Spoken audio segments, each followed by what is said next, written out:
അതുകൊണ്ട് എന്ത് ചെയ്യും? കല്ലെടുത്ത് മാറ്റാൻ പറയുമ്പോൾ എത്ര ചിരിച്ചിരിക്കുന്ന മുഖവും ആ നെറ്റി വല്ലാണ്ടൊന്ന് ചുളിയും, ഇഷ്ടപ്പെടില്ല. ഇപ്പോൾ ഒരാളോട് പറഞ്ഞു നോക്കിയേ, ഒരാൾ കൗൺസിലിംഗ് വരുമ്പോൾ പ്രാർത്ഥിച്ച് പറയുവാണ്, നമ്മളിങ്ങനെ പറഞ്ഞാൽ ആർക്കും പ്രശ്നമില്ല കേട്ടോ. ഒരാളോട് പറയുവാണ്, കന്നാലിക്കൂടിന് എന്തോ ഒരു പ്രശ്നമുണ്ട് കേട്ടോ. ഓ, കന്നാലിക്കൂട് പൊളിച്ചേക്കാന്ന് പറയും. വീടിരിക്കുന്ന സ്ഥലത്തിന് എന്തോ പ്രശ്നമുണ്ട്, അതൊന്നും ശരിയാവുന്നല്ല. അതൊക്കെ കേൾക്കാൻ എളുപ്പമാണ്. വീടിരിക്കുന്ന സ്ഥലത്തിന് പ്രശ്നം, കന്നാലിക്കൂടിന് പ്രശ്നം, ബാത്റൂം കന്നിമൂലയിലായിരിക്കുന്നത്, ഇതൊക്കെ നമ്മൾ വലിയ കാര്യമായിട്ടെടുക്കും. എന്നാൽ ഇതേ വ്യക്തിയോട് പറഞ്ഞ്, കന്നാലിക്കൂടല്ല പ്രശ്നം, വീടിരിക്കുന്ന സ്ഥലമല്ല പ്രശ്നം, നിങ്ങളുടെ ജീവിതം ഒരു പ്രശ്നമാണ്, നിങ്ങളുടെ ജീവിതമാണ് പ്രശ്നം, അതൊന്ന് പൊളിച്ചു പണിയണമെന്ന് പറഞ്ഞാലോ നെറ്റി ചുളിയും, വലിയ സന്തോഷമില്ലാതെ എഴുന്നേറ്റ് പോകും.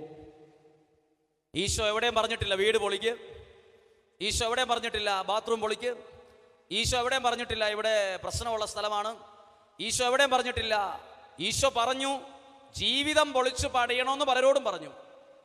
വ്യഭിചാരത്തിൽ പിടിക്കപ്പെട്ട സ്ത്രീയോട് അവസാനം അവർ കല്ലിട്ടിട്ട് പോയപ്പോൾ പറഞ്ഞു, ഇനിമേൽ നീ പാപം ചെയ്യരുത്, ജീവിതമാണ് പ്രശ്നം, ജീവിതം പൊളിച്ചു പണിയണം പറഞ്ഞു. ഹല്ലേലൂയാ. ഈ ധ്യാനം എന്തിനാണെന്നറിയാമോ? എൻ്റെ ജീവിതത്തെ ഒന്ന് പൊളിച്ചു പണിയാനാ. ദൈവം എന്നെ ആഗ്രഹിക്കുന്നറിയാമോ? എൻ്റെ ജീവിതം ഒന്ന് ക്രമപ്പെടുത്തണമെന്നാ ദൈവം ആഗ്രഹിക്കുന്നേ. അതാ ദൈവം ആഗ്രഹിക്കുന്നതെന്ന് എത്ര പേർക്കറിയാം? അത് പലർക്കും അറിയത്തില്ല. ദൈവം ആഗ്രഹിക്കുന്നത് എൻ്റെ ജീവിതം ഒന്ന് പൊളിച്ചു പണിയണമെന്നാ. അന്നേരം നെറ്റി ചുളിക്കുന്ന പലർക്കും അനുഗ്രഹം കിട്ടത്തില്ല. പറഞ്ഞേ ഹല്ലേലൂയാ. ഒരു കരം ഉയർത്തി ഉറക്കെന്ന് പറയാമോ? ഹല്ലേലൂയാ, ഹല്ലേലൂയാ. നീ ഈ കാലാവസ്ഥയുടെ പ്രതികൂലത്തിൽ നമ്മൾ ഇരിക്കുമ്പം നമ്മുടെ ജീവിതത്തെക്കുറിച്ച് ചിന്തിച്ച്, എവിടെയാ പാളിച്ചു പറ്റിയേ, എന്താ ജീവിതം പൊളിച്ച് പണിയണ്ടേ എന്ന് ചിന്തിക്കണം, പ്രാർത്ഥിക്കണം. വിശുദ്ധ ഗ്രന്ഥം പഠിപ്പിക്കുന്നുണ്ട്, നമുക്ക് നമ്മുടെ വഴികൾ സൂക്ഷ്മമായി പരിശോധിച്ച് ദൈവത്തിങ്കലേക്ക് തിരിയണം. സൂക്ഷ്മമായി പരിശോധിക്കണം. ഹല്ലേലൂയാ. ഇനി ശ്രദ്ധിക്കുക, ഈശോ പറഞ്ഞു ആ കല്ലെടുത്ത് മാറ്റണം. ഇവർ കല്ലെടുത്ത് മാറ്റുമില്ലയോ? ഈശോ പറഞ്ഞതുപോലെ അവരാരും അതിൻ്റെ ഫിലോസഫി പഠിക്കാൻ പോയിട്ടില്ല. എന്തായാലും കർത്താവിനോട് പറഞ്ഞില്ല, കർത്താവിനോട് ആരും ചോദിച്ചില്ല, കർത്താവെ ആ കല്ലാണോ ഇപ്പം മുഴുവൻ പ്രശ്നം ഉണ്ടാക്കിയത്? നമ്മളാണ് നിസ്സാരമായിട്ട് സിമ്പിളായിട്ട് പറയില്ലേ, പിന്നെ ഈ കല്ലാണോ ഇപ്പം പ്രശ്നം, ഈ കല്ലുകൊണ്ടല്ലേ ഇപ്പം മുഴുവൻ പ്രശ്നം ഉണ്ടായി, ഇതെല്ലാം കല്ലാണോ പ്രശ്നം, കല്ലെന്ത് തെറ്റ് ചെയ്തു? നമ്മളതിനെ നിസ്സാരമായിട്ട് കാണും. കല്ലാണോ പ്രശ്നം എന്ന് ചോദിക്കും. ഈശോ പറഞ്ഞെന്താ? ആ കല്ലാണ് പ്രശ്നം. നമ്മൾ നിസ്സാരമായിട്ട് കാണുന്നതിനെ പോലും നമ്മുടെ ജീവിതത്തിലേക്ക് വരാൻ സാധ്യതയുള്ള വലിയ അനുഗ്രഹത്തെ തടസ്സപ്പെടുത്താൻ കഴിയുമെന്ന് എത്ര പേർക്കറിയാം? ശരിക്കും ഓർത്തിരിക്കുന്നു.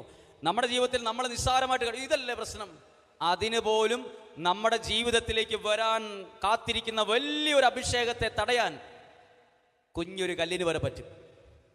ചെറിയൊരു കല്ലിന് നമ്മൾ ചോദിക്കും, ഓ ചെറിയ കല്ലല്ലേ, കല്ല് മാറ്റിയാൽ പുഴു പോവുമോ? കല്ല് മാറ്റിയാൽ മരിച്ച് ചീഞ്ഞവൻ നേരെ വരുമോ? അറിയില്ല. കല്ല് മാറ്റിയാൽ കടബാധ്യത മാറുമോ? കല്ല് മാറ്റിയാൽ എൻ്റെ കുടുംബ പ്രശ്നം തീരുവോ? കല്ല് മാറ്റിയാൽ എൻ്റെ മക്കൾ അഭിവൃദ്ധിപ്പെടുവോ? കല്ല് മാറ്റിയാൽ മരിച്ചവൻ ഉയർക്കുവോ? കല്ല് മാറ്റിയപ്പോൾ അത്ഭുതം നടന്നെങ്കിൽ എൻ്റെ ജീവിതത്തിൽ ഇതുപോലൊരു പ്രവൃത്തി സംഭവിക്കുമ്പോൾ ദൈവശക്തി വെളിപ്പെട്ടിരിക്കും. പറഞ്ഞേ ഹല്ലേലൂയാ. എഴുതിയിരിക്കുകയാണ് വചനത്തിൽ, അവർ ആ കല്ല് എടുത്തു മാറ്റി. ഇനിയാണ് മിറക്കിൾ സംഭവിച്ച സ്റ്റേജ്, അത്ഭുതങ്ങൾ സംഭവിച്ചത്. ദൈവശക്തി വെളിപ്പെട്ട് മരിച്ച് 4 ദിവസമായിരുന്ന മനുഷ്യൻ എഴുന്നേറ്റ് വരുന്നത് ഈ കല്ലെടുത്ത് മാറ്റിയ പിന്നെയാ. ഒന്ന് ശ്രദ്ധിച്ചേ, വലിയൊരു അത്ഭുതം നടക്കാൻ ഈശോ ആവശ്യപ്പെട്ടത് ഒരു ലോഡ് കല്ലെടുത്ത് മാറ്റണമെന്നല്ല, ഒറ്റ കല്ല്. വലിയൊരു അത്ഭുതം നടക്കാൻ ഈശോ ആവശ്യപ്പെട്ടത് കുഞ്ഞു കാര്യമാണ്. ദൈവവചനം കേൾക്കുന്ന പ്രിയപ്പെട്ടവരെ, എൻ്റെ ജീവിതത്തിലേക്ക് ദൈവം തരാൻ ആഗ്രഹിക്കുന്ന വലിയൊരു അനുഗ്രഹത്തെ ദൈവം അയക്കാൻ ആഗ്രഹിക്കുമ്പോൾ ദൈവം നമ്മളിൽ നിന്ന് കുഞ്ഞു കാര്യം ആവശ്യപ്പെടും. ഒന്നെടുത്ത് മാറ്റ്. ഈ ഒരു കുഞ്ഞു കാര്യത്തിൽ വലിയ അനുഗ്രഹങ്ങളെ ദൈവം അയക്കും. പറഞ്ഞേ ഹല്ലേലൂയാ. അവർക്ക് പറഞ്ഞേ ഹല്ലേലൂയാ. ഇത് ശരിക്കും അനുഭവിച്ചിട്ടുള്ള ഒരാളാണ് ഞാനും.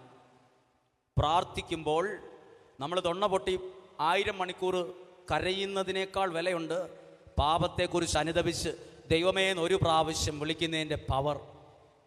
ദൈവം ശരിക്കും പ്രവർത്തിക്കുന്നത് ഞാൻ കണ്ടിട്ടുണ്ട്, പറഞ്ഞു കേട്ടിട്ടുമുണ്ട്. ഞങ്ങളുടെ ധ്യാനം നടക്കുന്ന സ്ഥലത്ത് ഒരു 10, 25, 26 വയസ്സ് പ്രായമുള്ള ഒരു ചെറുപ്പക്കാരൻ ധ്യാനത്തിന് വന്നിരിക്കുകയാണ്. ധ്യാനത്തിന് വന്നത് ആരുടെയോ നിർബന്ധത്തിന് വന്ന കോഴിക്കോട് ജില്ലയിൽ ബസ് ഓടിക്കുന്ന പ്രൈവറ്റ് ബസ്സിൻ്റെ കണ്ടക്ടറാണ്. പിന്നെ അദ്ദേഹത്തിന് വേറൊരു തൊഴിലുണ്ട്, പാർട്ടിക്ക് വേണ്ടി തല്ലാൻ പോകുന്നൊരു പണിയും കൂടിയുണ്ട്. അതുകൊണ്ട് പോലീസ് സ്റ്റേഷനിൽ പല തല്ല് കേസിലെ ഒരു പ്രതിയാണ്. ഈ വ്യക്തി രണ്ടാമത്തെ പണി പ്രൈവറ്റ് ബസ്സിലെ കണ്ടക്ടറാണ്. ഈ വ്യക്തി ഒരു ദൈവവിശ്വാസമോ പ്രാർത്ഥനയോ ഇല്ല. ആരോ പറഞ്ഞു നീ ധ്യാനം കൂടിക്കഴിഞ്ഞാൽ നിന്റെ കല്യാണം നടക്കും. അങ്ങനെ ആ മനുഷ്യൻ ധ്യാനം കൂടാൻ വന്നിട്ട്, ഈ വ്യക്തിക്ക് ഈ പ്രത്യേകതയുണ്ടെന്ന് ഞാൻ അറിഞ്ഞത്, ഈ വ്യക്തിയുടെ കൂടെ ഉണ്ടായിരുന്ന സഹോദരങ്ങൾ അല്ലെങ്കിൽ ഒപ്പം മുറിയിലുണ്ടായിരുന്നവർ പറഞ്ഞു ഞങ്ങളെ ആ വ്യക്തിയെ മുറിയിൽ നിന്ന് മാറ്റി തരണം, ആകെ പ്രശ്നമാണ്, ആ മുറി കിടക്കാൻ പറ്റിയാലെന്ന് പറഞ്ഞു.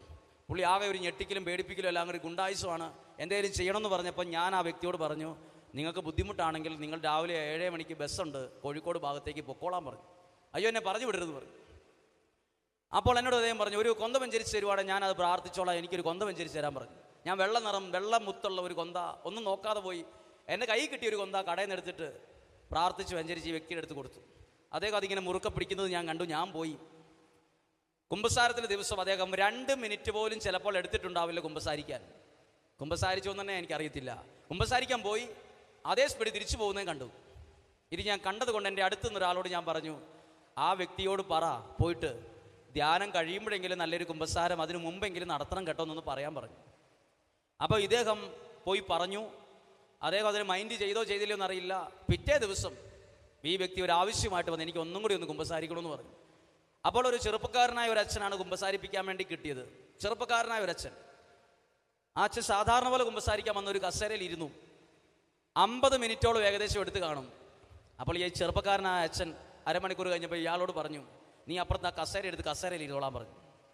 നിൽക്കണ്ട, മുട്ടേ നിൽക്കണ്ട, ഇത്രയും നേരം മുട്ടേ നിന്നപ്പോൾ ഒരു വിഷമം ഇല്ല, മുട്ടേ നിന്നോളാം എന്നൊക്കെ പറഞ്ഞ് കുമ്പസാരിച്ചു. അത് കരഞ്ഞാണ് കുമ്പസാരിച്ചത്. കുമ്പസാരിച്ച് കഴിഞ്ഞ് ഈ അച്ഛൻ ഓടി വന്ന് എന്നോട് പറഞ്ഞു എനിക്കൊന്ന് കുമ്പസാരിക്കണോ. അപ്പോൾ എൻ്റെ അടുത്ത് വന്ന് പറയുന്നു കുമ്പസാരിക്കാനായിട്ട് എൻ്റെ അടുത്ത് ഈ അച്ഛൻ കുമ്പസാരിക്കുന്നത് കേട്ടപ്പോൾ എനിക്ക് തോന്നി ഈ അച്ഛനോട് എനിക്കൊന്ന് കുമ്പസാരിക്കണോ. ഒരു സാധാരണക്കാരൻ അവൻ്റെ ഹൃദയത്തിൽ നിന്നുള്ള പാപത്തിൻ്റെ കല്ലുകൾ മുഴുവൻ എടുത്തപ്പം കുമ്പസാരം കേട്ട വൈദികൻ അച്ഛൻ പറയാണ് എനിക്കൊരു ധ്യാനത്തിന് പോയിട്ട് പോലും ഇതുപോലെ പശ്ചാത്താപവും അനുതാപവും ഉണ്ടായിട്ടില്ല, എൻ്റെ കുമ്പസാരം കേൾക്കണമെന്ന് പറഞ്ഞ് അച്ഛൻ ഊറാല എടുത്ത് എൻ്റെ കഴുത്തേലോട്ട് ഇട്ടു. നിർബന്ധിച്ച് എന്നെ ഇരുത്തിയിട്ട് അച്ഛൻ മുട്ടുകുത്തി. വളരെ ക്ലോസ് ആയിട്ട് നിൽക്കുന്ന ഒരു അച്ഛനാണ് ഞാനുമായിട്ട്. അച്ഛൻ കുമ്പസാരിച്ച് കഴിഞ്ഞിട്ട് ഞാൻ സാധാരണ പോലെ ഈ ഊറാല എടുത്ത് മടക്കിയപ്പോൾ ഈ അച്ഛൻ കണ്ണാടി എടുത്തിട്ട് കീശയിൽ നിന്ന് തുവാലയെടുത്ത് 2 കണ്ണിൽ നിന്നും കണ്ണുനീരങ്ങ് തുടച്ചിട്ട് എന്നെ ചേർത്ത് ഇങ്ങനെ ഒന്ന് കെട്ടിപ്പിടിച്ചിട്ട് പറഞ്ഞു ഇതുപോലെ കുമ്പസാരിച്ചിട്ട് 12 വർഷം കഴിഞ്ഞു എന്ന് പറഞ്ഞു.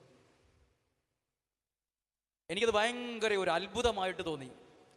ആ മുറിയിൽ നിന്ന് ഞങ്ങൾ പിരിഞ്ഞു പോകുന്നത് വലിയൊരു സന്തോഷത്തോടെയാണ്. വേറൊരു ലെവലിലേക്ക് ആ ബന്ധം മാറി, ഒരു ആത്മീയ ബന്ധമായി. അന്ന് വൈകുന്നേരത്തെ ആരാധനയിൽ 7:30 മണി സമയത്ത് ഏകദേശം നടക്കുന്ന ആരാധനയിൽ ലൈറ്റുകളെല്ലാം ഓഫ് ചെയ്ത് അൾത്താരയിൽ കത്തിച്ചു വെച്ചിരിക്കുന്ന മെഴുകുതിരിയുടെ വെട്ടം മാത്രമേ ഉള്ളൂ. അപ്പം ഞാൻ സാധാരണ കണ്ണടച്ചിങ്ങനെ പ്രാർത്ഥിച്ചുകൊണ്ടിരിക്കുമ്പോൾ എനിക്ക് വെറുതെ ഞാൻ പകുതി ഒന്ന് കണ്ണ് തുറന്ന് നോക്കിയപ്പം ഞാൻ മുമ്പേ ഉഴപ്പനായി വിധി എഴുതിയ ഇവൻ ധ്യാനിച്ചിട്ടൊന്നും കാര്യമില്ലെന്ന് എൻ്റെ മനസ്സിൽ തോന്നി. ഈ ഉഴപ്പനായ 10-25 വയസ്സുള്ള ഈ പ്രൈവറ്റ് ബസ്സിൻ്റെ കണ്ടക്ടർ പണി എടുത്തുകൊണ്ടിരുന്ന, പാർട്ടിക്ക് വേണ്ടി തല്ലാനൊക്കെ പോയിക്കൊണ്ടിരുന്ന ഇവൻ കരങ്ങൾ ഉയർത്തിപ്പിടിച്ച് 2 കണ്ണിക്കൂടെയും കണ്ണുനീരൊഴുകി ഒന്നും ശ്രദ്ധിക്കാതെ പ്രാർത്ഥിക്കുന്നത് കണ്ടു. അപ്പോൾ എനിക്കും പ്രാർത്ഥിക്കാനുള്ള ഒരു ആഗ്രഹവും കുറച്ചുകൂടെ ശക്തമായിട്ട് ഞാൻ പ്രാർത്ഥിച്ചു കഴിഞ്ഞപ്പോൾ എനിക്ക് ഒരു ദർശനം കാണുന്ന പോലെ എനിക്ക് തോന്നുവാണ്.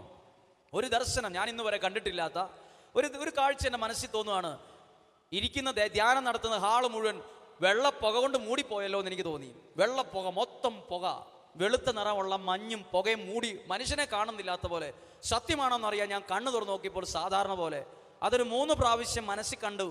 ആരാധന കഴിഞ്ഞ് വേഗം മുറിയിൽ പോയി എൻ്റെ മൊബൈൽ ഫോൺ എടുത്ത് ഞാൻ മാനന്തവാടി രൂപതയിലെ ഒരു അച്ഛനായ ഒരു പരിചയമുള്ള ഒരു അച്ഛനെ, ധ്യാനവുമായി ബന്ധമുള്ള പ്രാർത്ഥനയുടെ അച്ഛനെ വിളിച്ചിട്ട് പറയാം അച്ഛാ, ആരാധനയുടെ ഇടയിൽ ഞാൻ ഈ ആളുകൾ പ്രാർത്ഥിച്ചുകൊണ്ടിരിക്കുമ്പോൾ മുഴുവൻ മഞ്ഞും വെള്ളപ്പുകയും നിറഞ്ഞു നിൽക്കുന്നത് കണ്ടു, അതെന്താ സൂചിപ്പിക്കുന്നതെന്ന് ചോദിച്ചു. അപ്പോൾ അച്ഛൻ എന്നോട് ഇങ്ങോട്ട് ചോദിച്ചു കുമ്പസാരം എങ്ങനെയുണ്ടായിരുന്നു എന്ന്. ഞാൻ പറഞ്ഞു കുമ്പസാരം നന്നായിട്ട് നടത്തി. പക്ഷെ ഒരു ചെറുപ്പക്കാരൻ ഭയങ്കര ശക്തമായിട്ട് കുമ്പസാരിച്ചു. ഒരു 19 മിനിറ്റ്, 1 മണിക്കൂറോളം എടുത്ത് കുമ്പസാരിച്ചു. അത് ഭയങ്കര ഒരു അനുഭവമായിട്ട് എനിക്ക് തോന്നി അച്ഛാ എന്ന് പറഞ്ഞപ്പോൾ അച്ഛൻ എന്നോട് പറയുവാണ് നല്ലപോലെ കുമ്പസാരിക്കുന്ന ഒരാളുണ്ടെങ്കിൽ പരിശുദ്ധാത്മാവ് ആ സമൂഹത്തെ മുഴുവൻ ഏറ്റെടുക്കുന്നതായി അച്ഛന് ബോധ്യം നൽകിയതാണെന്ന്. അതായത് പ്രിയപ്പെട്ടവരെ, ഒരു വ്യക്തി അനുതാപത്തോടെ ഏറ്റു പറയുമ്പോൾ ആ സമൂഹത്തെ മുഴുവൻ പരിശുദ്ധാത്മാവ് ഏറ്റെടുത്തുന്ന അടയാളം പരിശുദ്ധാത്മാവ് കാണിച്ചു തന്നതാണെന്ന് എത്ര പേര് ഇത് വിശ്വസിക്കുന്നു? നല്ല ഒരു അനുതാപം ഉണ്ടെങ്കിൽ പരിശുദ്ധാത്മാവ് എന്നെ ഏറ്റെടുക്കുന്നു. അങ്ങനെയെങ്കിൽ കരങ്ങൾ ഉയർത്തി ഉറക്കെ എന്ന് പറഞ്ഞേ ഹല്ലേലൂയ.